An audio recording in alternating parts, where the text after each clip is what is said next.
Good morning, everyone. My name is Ali Hassan, and I'm delighted to be moderating what I hope will be an insightful webinar comparing the licensing and overall regulatory approach of the DFSA in Dubai and the FSA in the UK as you consider growth in the respective locations. By way of background, I lead international coverage for the DIFC. I've been involved with the Centre for 18 of its 19-year history, 8 years as a regulator in Dubai with the DFSA, having spent 6 years with the FSA in the UK prior to that.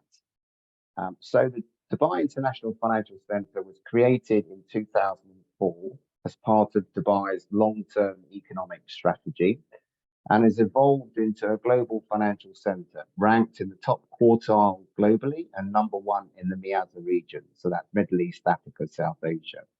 There are over 37,000 people, 700 regulated firms, overall 4,500 companies based in the center, including the variety of professional service providers, such as law firms, accounting and audit, and of course, compliance consultancy.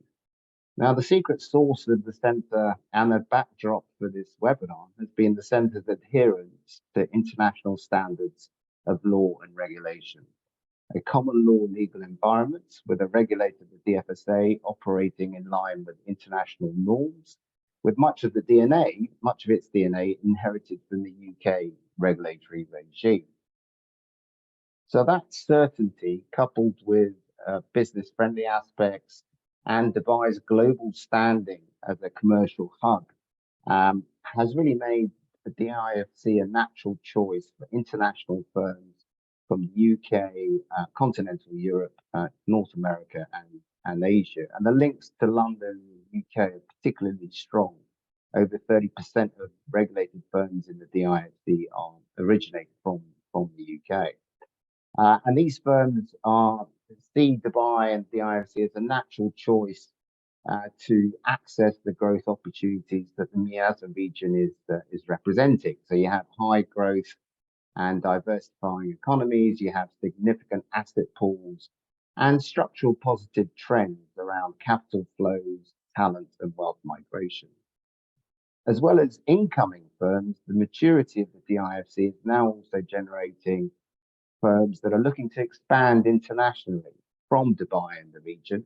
And of course, the UK represents a leading location for consideration.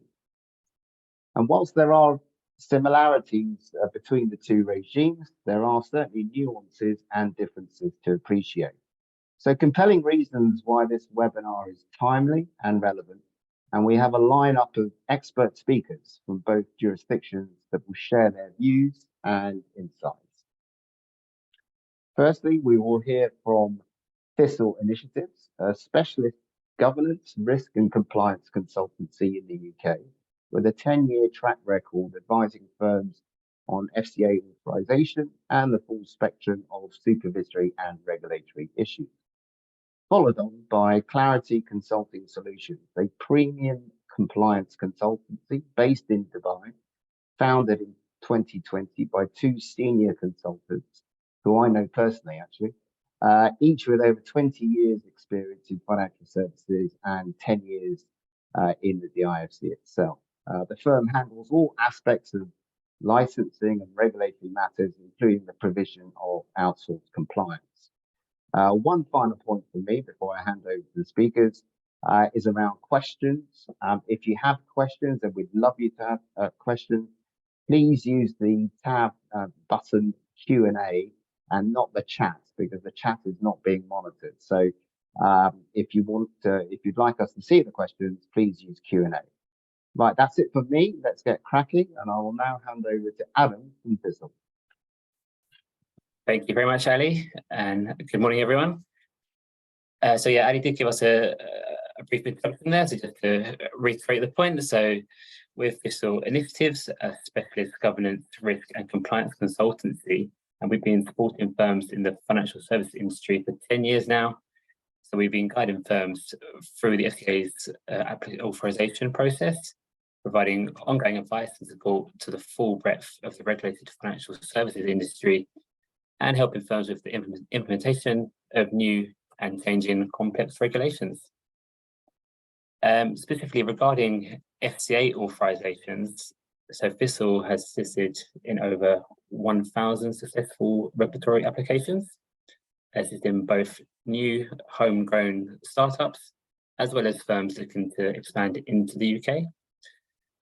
So with that experience, we are well versed with regulatory applications and always happy to take a call with any firms who, just an initial call if they want to discuss scope of arrangements. If a plan is viable, we're always happy to have those calls. And on the slide here, we've just got different sectors we work in. So I'm from the investments team, but we also deal with payment services, credit, digital assets, insurance, and mortgages. We'll move on to the next slide, where we basically got an overview of the FCA's approach to the application process. So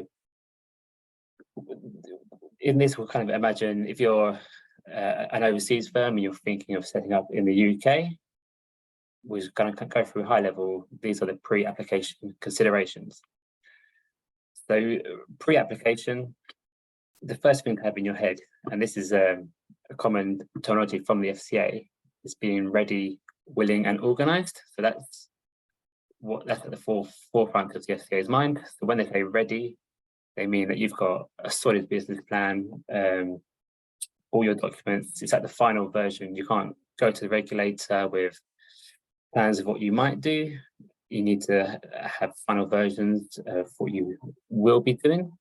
And they do say to consider to seek local, legal, or compliance advice, so you can really articulate and clarify the regulatory permissions that you need. On the business model, so you think about the kind of activities you'll be doing. So are you just arranging? I'm talking about investments now. Or will you be giving advice? Will you be managing investments? Will you be holding client money? So you need to consider all of these aspects and then map it against the permissions that you would need. And again, that's something that we can help you with. The structure, so you can need at least 2 directors. So you need to think about who's going to perform that function and do they have the relevant skills and experience. And you also need, so the FCA, they expect you to have a UK-based head of compliance and money laundering reporting officer. And that could be the same person. And that person could also be one of the 2 directors. So it's going to depend on the size of the company. So if you're a large firm with big ideas, then you might want to have that as a separate person to provide a bit of extra cover there. It's easier to explain from a conflict of interest point of view as well, but for a smaller entity, you could have a director who's also the head of compliance and MLRO. And yeah, that links into the key individuals. So if you are setting up in the UK, so in terms of that compliance function, that's something that the FCA will certainly look into in terms of, is this person competent? What experience do they have? What qualifications do they have? And if you're not in those boxes, then you might consider, before we apply, do we need to recruit someone else for that role, for example? Or, does that person have sufficient time to fulfill that function? These are all the things that you want to consider before you apply. As I said, they expect you to be organised. So when they say organised, they mean at the time that you click that button to apply, that if you're essentially ready to go. So if the FCA were to authorise you from that point, which unfortunately is never the case, but if they were to say yes straight away, you need to be ready and willing to go. And lastly, on this slide, the prudential requirements. So you need to just be aware of the amount of capital that you need to hold.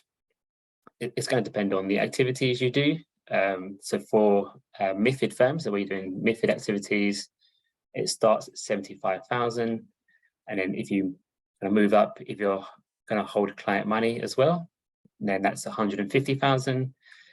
And it goes up to, if you're dealing on own account, then you need to have 750,000 capital at all times. So to think about, can you meet those requirements? And it has to be at all times, not just from day one.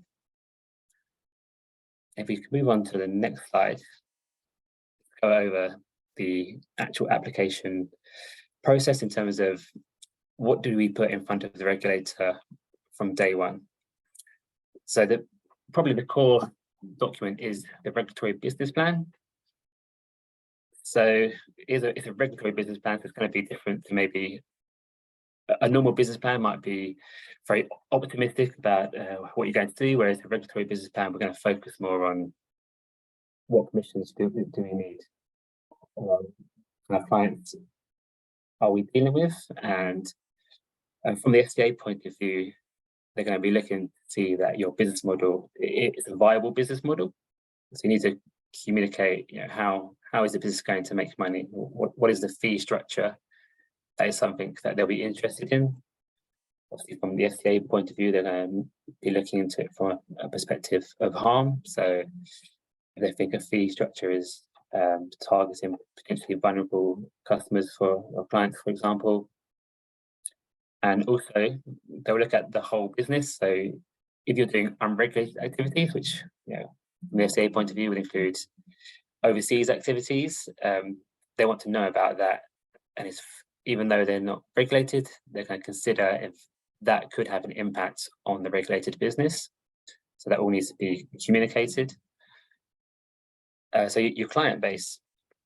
So who are your clients going to be? Is it going to be retail clients, or if it's just professional clients, then that's something that you want to communicate, as it might de-risk the application to an extent. The FCA might take some comfort if you're only dealing with professional clients. And within that, you need to consider your target market. That's something that's on the FCA radar at the minute in terms of product governance. Who's your target market? What kind of client are they? Do they have the appropriate what's the level of knowledge that they have, etc.? What's their objectives? So if you can demonstrate your target market, then you're definitely off to a good start.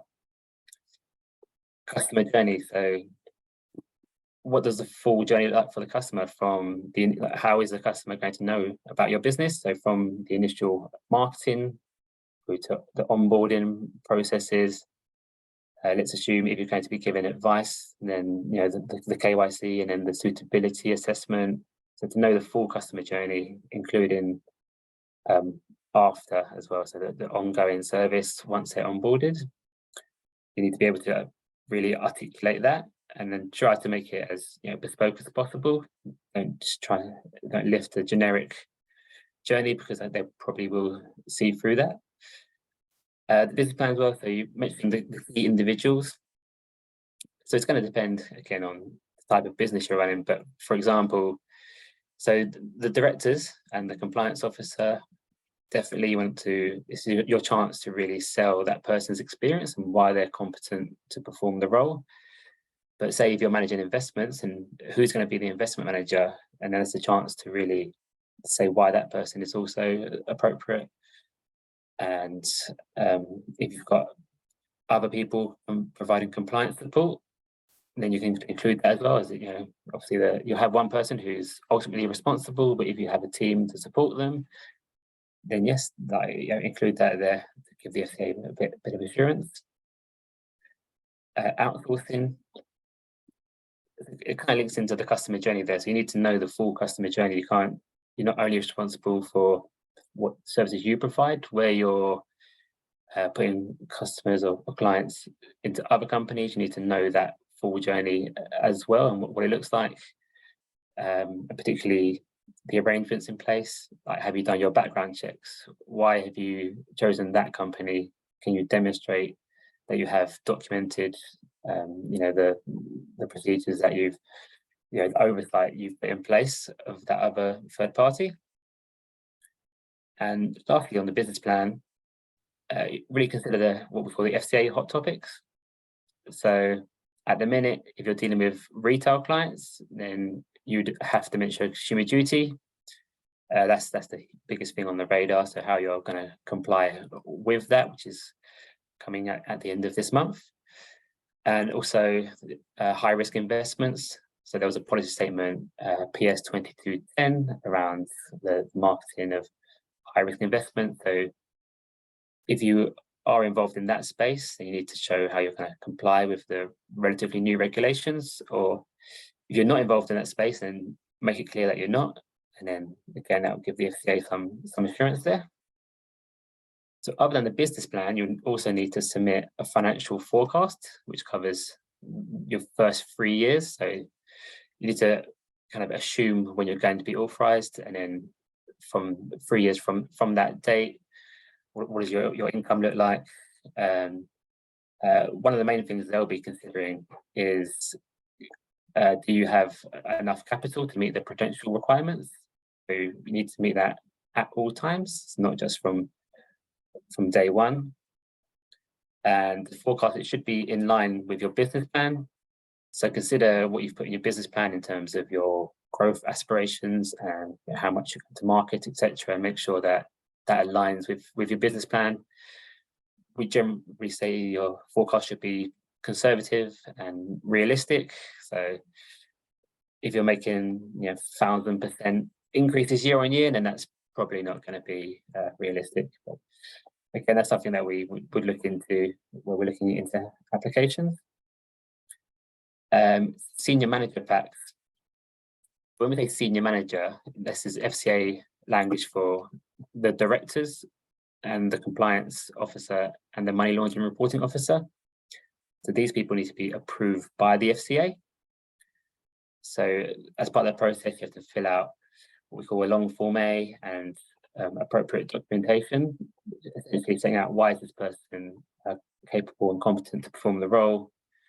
And you have to put forward, it's quite a big pack. There's about 7 or 8 attachments. You have to do a skills gap analysis, learning and development plan, role description, for example. So, but each, some firms might have 3, 4, 5 different people going through this process. So it's quite a lot of work has to go into these packs. Obviously, we want the FCA to approve each of those individuals as part of the process. And lastly, there's the FCA forms. So unfortunately, there's always going to be an element of form filling. The main point here is to make sure that all the information you input aligns with everything you've said in your business plan and your financials. A lot of it will be repetition of what you've put in other places, but yeah, this is where attention to detail really comes into play. And again, that's something that we can take on when we assist with these applications. And if we can move on to the next slide, please. So once you've gone through that application process, a lot of people, they submit their application and they start maybe popping the champagne, but it's a little bit too early because you're only really about halfway there. The FCA, they're always going to come back with questions, such as is the nature of it. So it says here, so the FCA will make a decision on complete applications within 6 months. However, an application is never really considered complete straight away. There's always an element of a bit back and forth, a few question rounds. For example, you may submit your application and they may ask a few question rounds. There could be, say, for example, 10 questions per round. And then after that process, they might then let you know that they consider it complete. And from that point, your 6 months starts. So yeah, it's not from when you submit, it's from when they consider it complete, and it's at their discretion as well. You can challenge it, but yeah, it's very unlikely that you'd be able to convince them it's complete if they don't agree. If not, though, from when you submit, they have a statutory deadline of 12 months. Okay, so the FCA question and answer rounds, as mentioned there's always going to be an element of that. So when you do your original submission, like, you don't need to submit your policies, for example. There's quite a lot that you don't need to submit straight away, like your target market assessment, for example. These types of things they may request during the question rounds. You normally get 2 weeks to provide it, so you kind of have a bit of time to bolster it, but where you can anticipate they're going to need these things, it's going to help to have it ready. And of course, you're going to need it when you become authorized as well. FCA interview. So there's not always an interview. Ideally, the ideal process would be to just submit the documentation and answer the questions via email, and then get a favourable decision. But in some cases, if they have concerns on the business model or on one of the individuals, they may request an interview. And again, that's something that it does happen, and we can prepare you for if and when that happens. And finally, if you get through all of those stages, and this will be several months down the line now, you may get minded to approve stage, which effectively means that they're happy with your application and they're happy to give you FCA authorisation. So you get to choose a date from when to be authorised, and it's from that point that you would need to capitalise the firm. So we spoke about the prudential side of things. You need to capitalise the firm at that point, select the date to be authorised from, and then they put you on the FCA register, and then you're good to go. But it's a long process to get to that point, and again, we work with lots of firms to get there, and we're happy to assist anyone that needs our help. Thank you very much for listening, and now I'm going to pass over to Clarity to talk about the situation in Dubai. Great, thank you very much, Adam. Hello, everyone. My name is Barry Cotter. I'm a partner here at Clarity Consulting Solutions, based in the DIFC. I've been working in financial services for approximately 20 years, with 10 of those based here in the DIFC. I'm joined today by my colleague, Sarah Smith. She's been in financial services for 15 years, having previously worked in wealth and asset management in Australia, both in industry and as a regulator. And prior to joining Clarity, Sarah actually worked for the DFSA, and she heads up our licensing team here. But I'm going to kick things off. So if we move to the first slide, I think it's just important to put in context really I know Ali touched upon it, what the DIFC is. And for our part of the presentation, we're going to assume that many of you attending are considering, or probably may even be in the process of establishing an entity in the DIFC. So at the outset, it's important to remember that the DIFC is a jurisdiction within a wider UAE jurisdiction. Again, established in 2004, as Ali said, to be the premier financial hub in the Middle East. It is an independent jurisdiction, but it's under the constitution of the UAE. So it has its own civil and commercial laws, which is important to remember. However, it is still subject to UAE criminal law. So AML laws would fall under that. And certainly from a compliance perspective, it's important to remember that the ultimate enforcement of AML laws comes from a central bank level. Also, there will be aspects of tax laws, and we're seeing an increasing interest in and prevalence of some tax considerations here, but this isn't a tax seminar, thankfully, but it is important to remember that some of those may apply, and it's good to understand the implications of that. The principal governing body of the DIFC is the DIFC authority. So when you're thinking of coming into the DIFC, it's always good to make contact with them as a first step, and Ali and his team are always very hands-on, very responsive to anyone looking to come into the centre. The DIFC authority are also the area where, for all businesses that are based in the DIFC, so whether they're financial services businesses or not, they would receive their initial trade licence from that DIFC if they incorporate in the centre.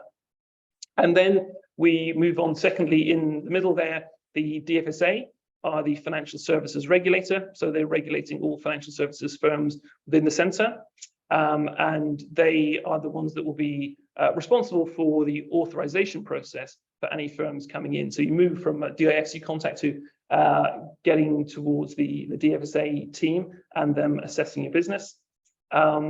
It's also important to understand then how the laws are administered. So there is the DIFC courts as well, being its own legal jurisdiction. The laws are administered by the DIFC courts. It's a common law jurisdiction, so it can look to English law for precedent.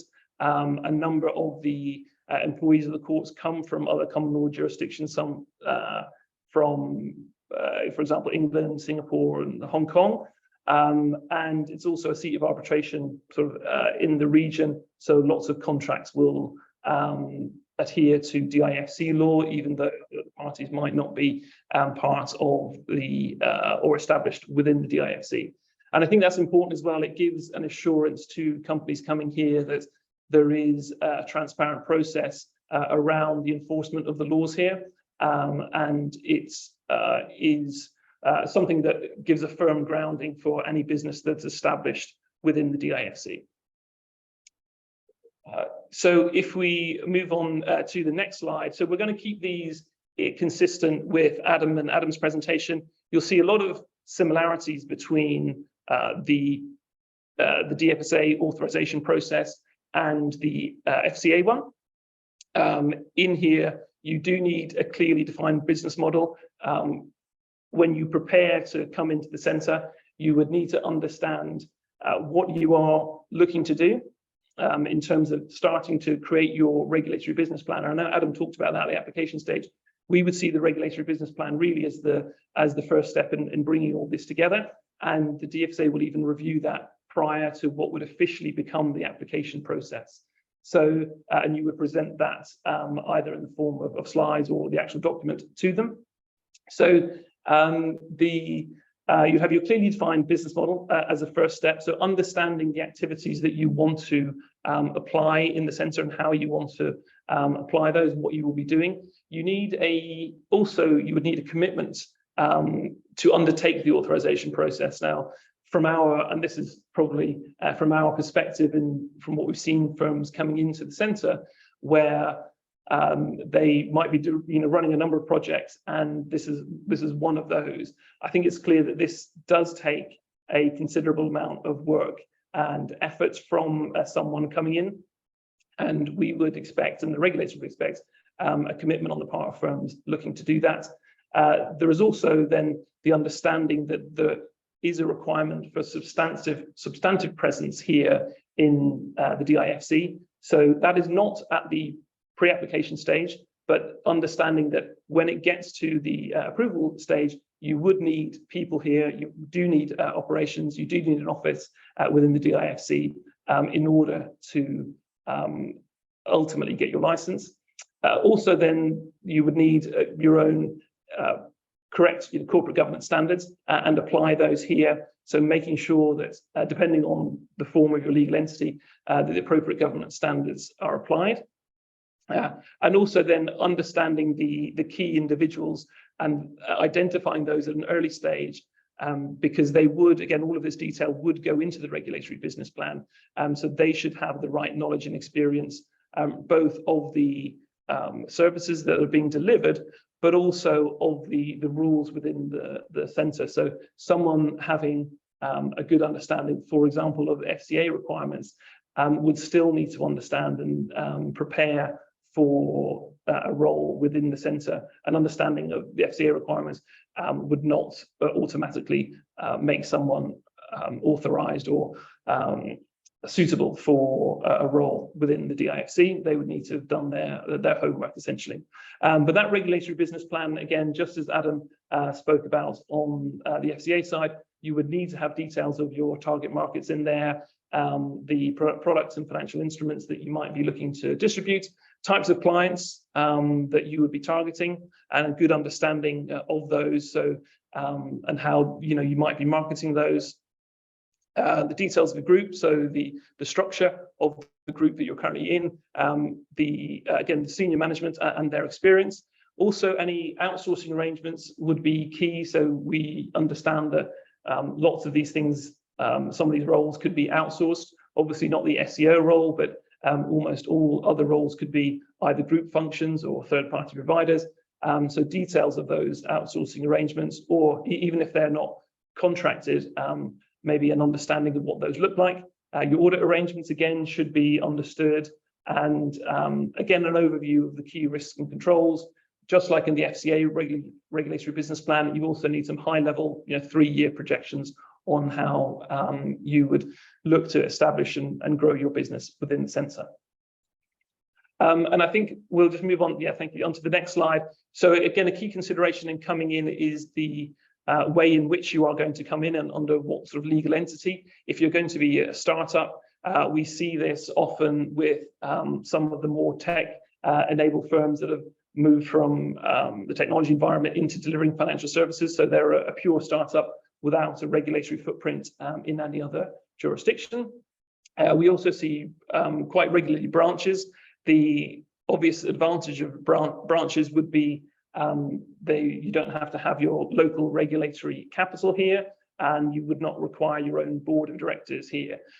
However, you do have to closely follow the authorizations of the entity from which you are branching in. So you are restricted essentially to those activities that you're already conducting and wouldn't be able to do other ones. You could be a subsidiary, so wholly owned by your group entity, and then you can apply for different activities, and also, but you then would have to have your group of your board of directors and hold your regulatory capital here. And then finally, we see rep offices, which is often we see firms coming in to test the water, essentially. It is a light touch sort of approach, minimal or reduced requirements from a regulatory perspective. There are some. You do need to have an AML, adherence to some of the AML requirements. You would need a principal representative that is based here, but you would not be able to manage client relationships, for example. So ongoing client relationships, or be involved in ongoing client conversations. But my colleague Sarah will go into that in a little bit more detail, and she's going to look at the activities that are available and pertinent to people in the firms in the investment business. Thank you, Barry. So just moving on now to talk a little bit about the scope of the DIFC and the DFSA. So the permitted activities within DIFC is quite expansive. It covers asset management, banking and credit services, securities, trading and brokerage, collective investment funds, custody and trust services, Islamic finance, money services, insurance management, and insurance intermediation, which in this case is limited to reinsurance. The DFSA's mandate also covers what we call DNFBBs, designated non-financial businesses and professions, for the purposes of supervising and enforcing AML. More recently, and a welcome move by the DFSA, was to include digital assets within the scope of financial instruments. However, there are some limitations on the type of digital asset that can be offered from the DIFC, so just something to consider there. As our focus today is more on the activities that fall within the range of investments, I'll talk about those in a little bit more detail, which we've summarised on the slide here.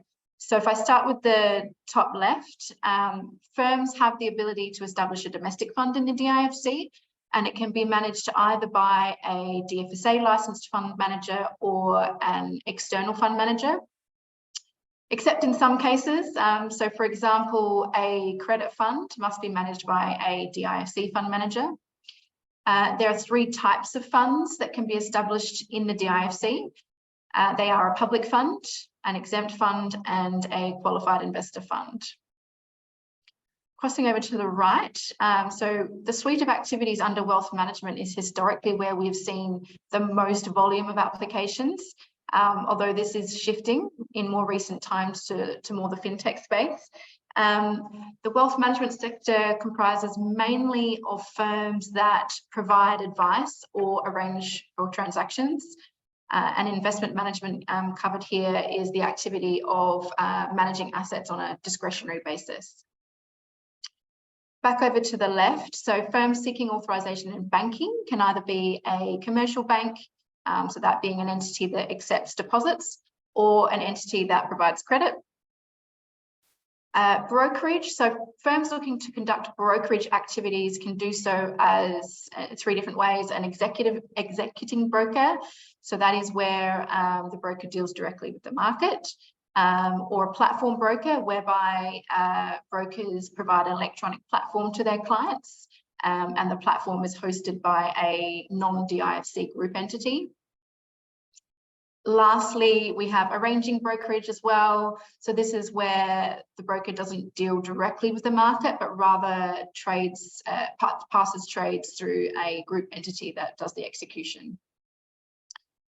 And lastly, down the bottom here, we've got representative officers, which is a referring activity. So to reiterate what Barry covered not too long ago, firms looking to expand into the DIFC may elect to start out as a representative office, which is a branch entity that can simply market and refer prospective clients to its parent or another group entity.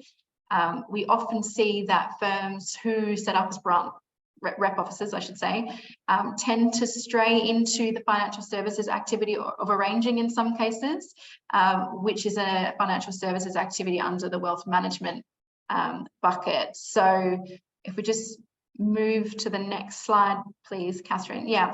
So to expand on that point, we have set out on this slide the activity of arranging as compared to the role of a representative office. Rep officers have been a recent focus for the DFSA, because for the reason I mentioned before, that many have either intentionally or unintentionally been acting out of scope and straying into that activity of arranging. So you can see on this slide that there is a clear delineation between the two permissions. So for example, arranging is defined as bringing about or facilitating any transaction, whether that transaction goes ahead or not. Whereas a rep office can only market and then refer prospective clients. It cannot engage in any negotiations, collecting information or onboarding potential clients. Just to the next slide, please, Catherine. Thank you. So now we've spoken about the pre-application phase, the regulatory business plan, and what sort of ways in which you can enter the market in the DIFC. So I'm just going to talk a little bit now about the next step, which is actually putting the application together, the formal application that is. So the submission is inclusive of the application forms, and that is for both the firm itself, but also the proposed individuals. So similarly to the FCA, there are a number of roles that have to be authorised or in some cases designated by the DFSA. They are the Senior Executive Officer, the Compliance Officer and MLRO, which can be the same person, risk officer in some cases as well, and the finance officer. And then of course, depending on your structure, you may have a board of directors as well. So in addition to that, there's also the potential for endorsement applications, and it really depends on your activities. So for example, if you intend to deal with retail clients, an endorsement to do so is required. In terms of the fees, they vary, and it is highly dependent upon the activities, but also the complexity of the business itself. Equally to what Adam covered with the FCA process, supplementary information is also required. So things such as your financial projections. So they are in the regulatory business plan as well, but in some cases there are extended financial projections that are required. Evidence of source of funds and source of wealth would need to be submitted. You know, job descriptions for those individuals, all of their background information. Also control documentation. So that's your policies and procedures, risk registers and so forth. They're not always required at the outset. In some cases, they can be submitted at the in principle stage a bit later on, or we can rely on self-certification. It just really depends on the application. And of course, there may be other requirements that just it's specific to the actual application itself. The DFSA will come back with questions. That will always be the case, that there may be a bit of back and forth, which could be by email, or it could be in a one-to-one meeting or a group extended meeting. Additionally, the DFSA will write to the home state or group regulators for a regulatory referral. And it is also at this point, when the application has gone in, that the DFSA will interview the proposed authorised or designated individuals. And now, in most cases, in this region, the individuals will be interviewed only if the individual has sort of been in in the DIFC for some time and holding similar roles for a long period of time, and is well known to the DFSA that they may not be interviewed, but in most cases they would be. And of course we prepare firms and individuals for that process. Next slide. So once the DFSA has gone through the application, conducted their interviews, completed their due diligence, and all of their questions have been answered to their satisfaction, they will then in principle approve the firm for authorisation, and it will typically take around 6 months. It really depends on the application's business and its activities and the complexity of it as well. Additionally, this 6-month guide is from the point of acceptance of an application to an in-principle decision and does not include the pre-application stage. So, and equally to what Adam pointed out with the FCA, the submission of an application is different to the acceptance of an application. So there could be some time in between that whereby the DFSA takes some time to be comfortable that they have everything that they need to process that application. And then once the firm becomes in principle approved, it will have 6 months to meet its in principle conditions before it receives its license. Those conditions typically are operational matters. It's about becoming operationally ready. So they typically are obtaining and fitting out your premises, putting your people in place, including their employment contracts and visas and so forth, setting up your professional indemnity insurance cover, getting your bank account arranged, including getting the regulatory capital funded. And then once the in-principle conditions have been met, to the DFSA's satisfaction, of course, then the license is issued and you're ready to provide those financial services activities in the DIFC. Next slide, Catherine. Thank you. So just to close, we've just summarised here the key regulatory requirements that would apply to DFSA authorised firms. So at the top, we have individuals. So they need to be either authorised or designated. It depends on the business, and be suitably experienced, qualified, and with an appropriate level of seniority. Second one down, firms must meet economic substance. So this is an important one. This means having secure premises and individuals employed and operating in or from the DIFC. So you need to be conducting those activities here. And this is in particular for the SEO, the compliance officer, MLRO, and any individual that's physically providing that product or service to clients. In terms of corporate governance, so I believe for the FCA it was 2. So under the company law here, you're only required to have a minimum of 1 director. However, the DFSA expects more than the minimum standards of governance, which effectively means a minimum of 3 board members, a mix of executive and non-executive, and at least 1 member completely independent to any group attachments. There should also be some consideration made to appropriate segregation of duties to ensure that no one person has an unreasonable amount of control. Now, obviously, this is, it depends on the size of the organisation. Some smaller fit outs may have a different arrangement, but that's generally speaking the standard that they're looking for. In terms of audit, so the appointment of an internal and external auditor should not be from the same group. And this is in the case of DIFC entities, of course, branches, it's a different situation. The external auditor also must be DFSA registered. And then, of course, your regulatory capital. So for most firms, the regulatory capital is the higher of their base capital requirement, which is dependent upon their activities and their expenditure-based capital minimum. Just to give you an example, in the case of a traditional wealth advisory firm, the capital requirement is 6 weeks of operating expenditure. So this brings our presentation to a close. So thank you all for joining. I hope you found the content informative, and I'll now hand back over to Ali, who will open up the forum for Q&A. Thank you very much, Sarah, Barry and Adam. Fantastic, comprehensive presentations and run-throughs. And I think they stimulated a lot of questions, actually, that have come through from the audience. So very much engaged and good to see that. So let's just make the most of the time that we have.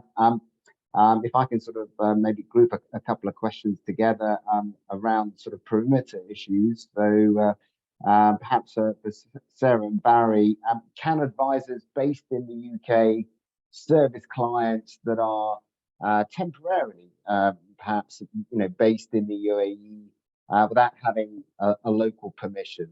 What do you think?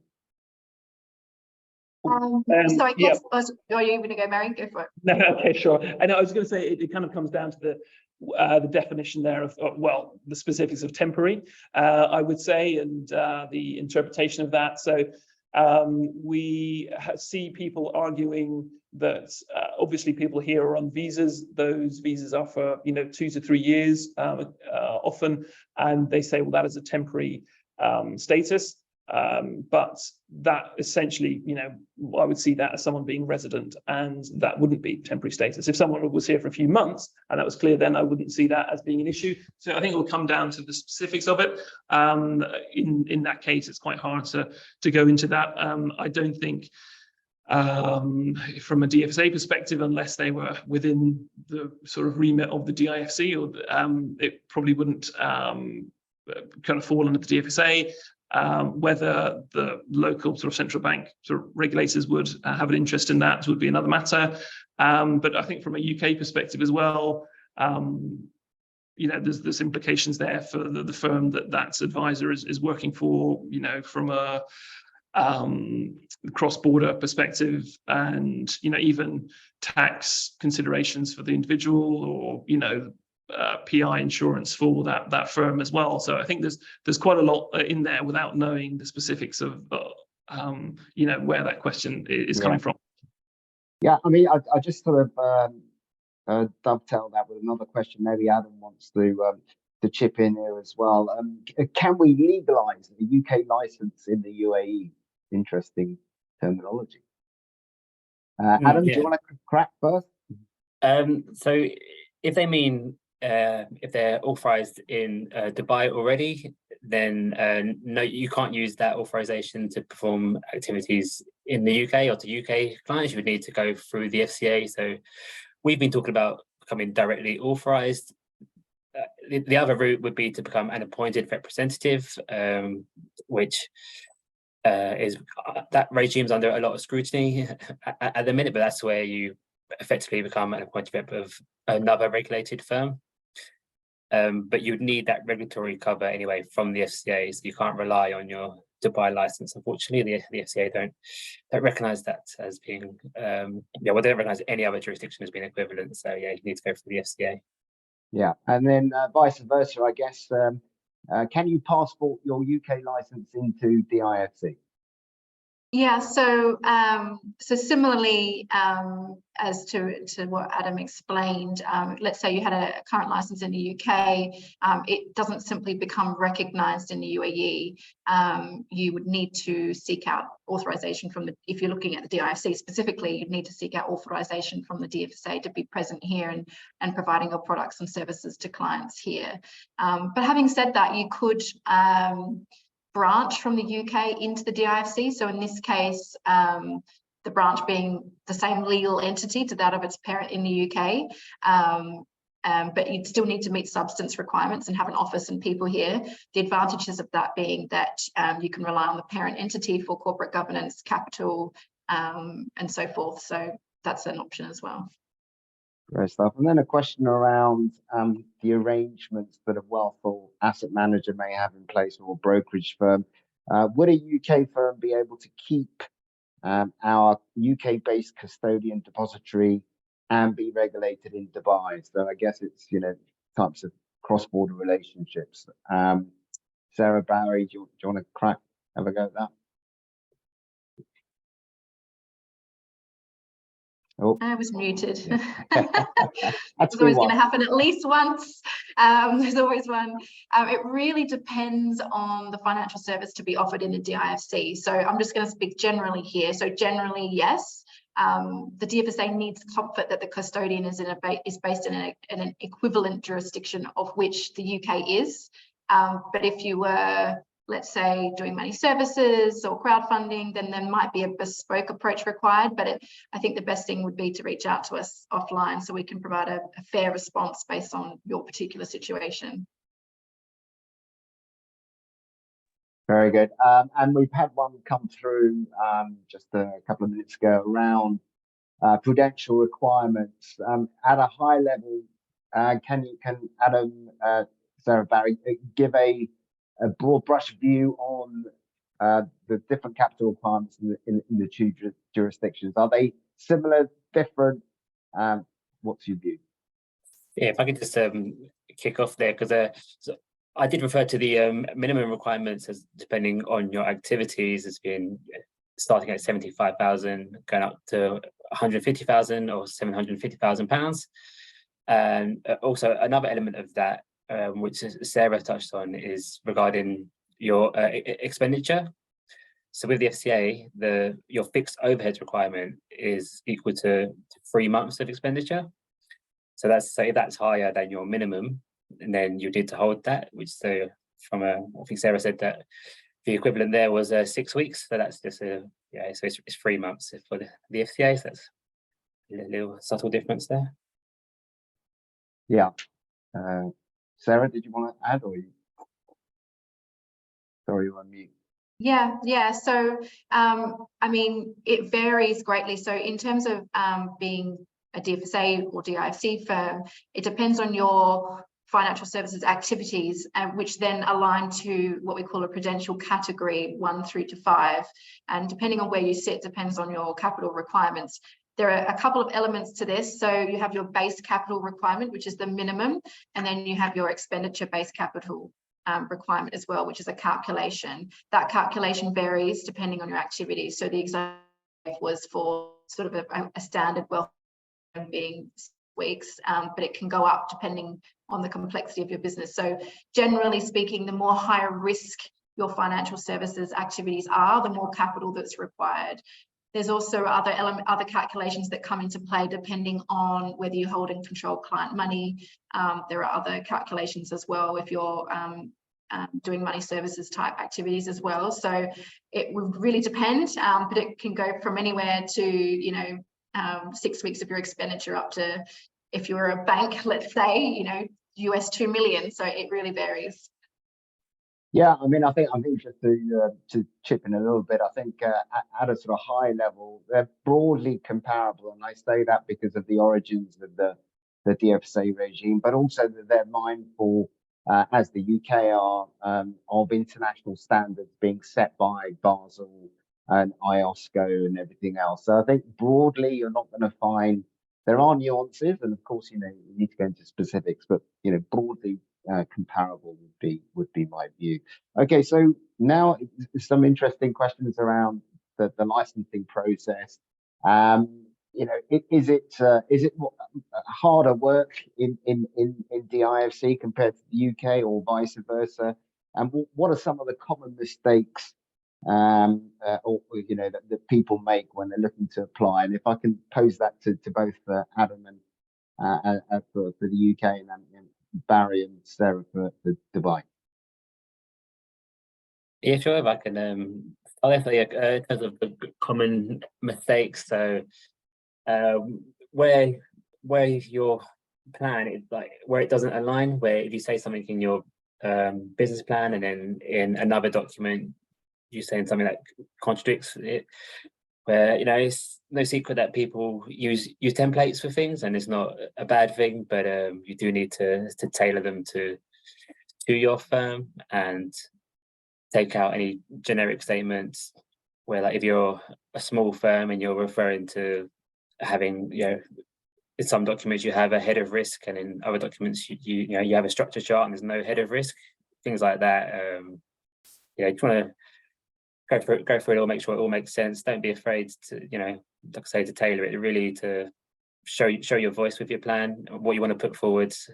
Try not to be, some people think being generic is to be safe, but I think it's best just to really communicate what you want to do, and the FCA would see that, and where you're doing that, they can work with you. Whereas if you lean on them too much, that's where it becomes a bit of a problem.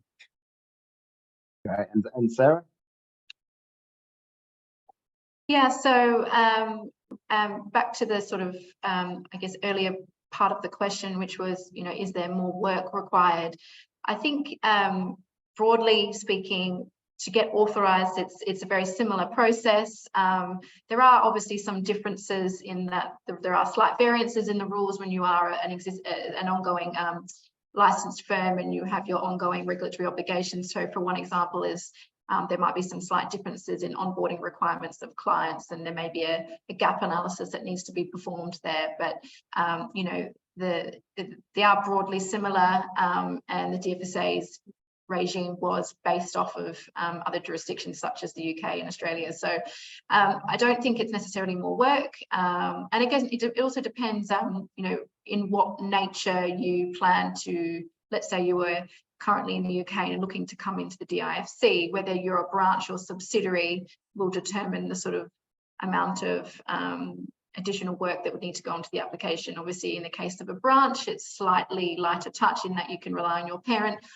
Subsidiary, there's a bit more thought that needs to be put into that. You need board of directors and capital and so forth. So, okay, and somebody's posed the question around the difference between DMCC and DIFC, and they're saying some financial service providers are based in DMCC. I mean, perhaps I can sort of address that. I mean, DIFC is the only federal financial free zone in Dubai. So if you're conducting financial services, you really should be in the DIFC or regulated by one of the appropriate federal regulators. DMCC, the DMCC stands for Dubai Multi-Commodity Centre, and the origin of the centre is around facilitating the trading of physical commodities as it states. So, but happy to talk through, and I'm sure Barry and Sarah could also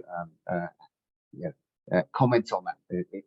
I don't know if you have any views at this point that you'd like to share. Yeah, no, absolutely. We've seen firms that have, I think, set up in the DMCC and understood that they needed to, relocate to another, a more appropriate financial centre, to a financial centre, should I say? So I think we are aware that there are people that operate in the market out of the DMCC. We can't sort of comment too much on that, but I think more broadly in the kind of wider industry, people have much more comfort when they know someone is established in a recognised financial centre. It's probably what I'd say. Excellent. Okay, we just had a final question that's come through. Is it a deal breaker for the FCA if the head of compliance is in the USA, despite being an NFA approved principal? Over to you, Adam. The FCA expect the head of compliance to be UK based, so it leaves a little bit of room, but yeah, it depends on what the business is doing. So there could be a situation where that is permissible, but if the actual activity is happening in the UK, I think the FCA would generally expect the oversight to be in the UK, whereas there are some situations where the activity, the actual services that's being provided overseas, and it could make sense to have the oversight there as well. But that's a bit of a niche example. But generally, where the FCA say they expect something, then you have to have a very good reason to go against that. So yeah, I know that's not a concrete answer, but it depends. But I would say, yeah, generally you'd have to be UK based. That's great. Okay, I think we've hit the hour, so it's time to wrap up. It's just left for me to thank very much all the speakers that have participated, and of course the audience. That the webinar is nothing without the audience being there. So thank you very much for joining us. You have the contact details of all the speakers on this slide, and I believe the deck will be distributed onwards to you all. If you have any further questions, please do reach out to each and every one of us. So Thank you very much for joining us, and have a great day.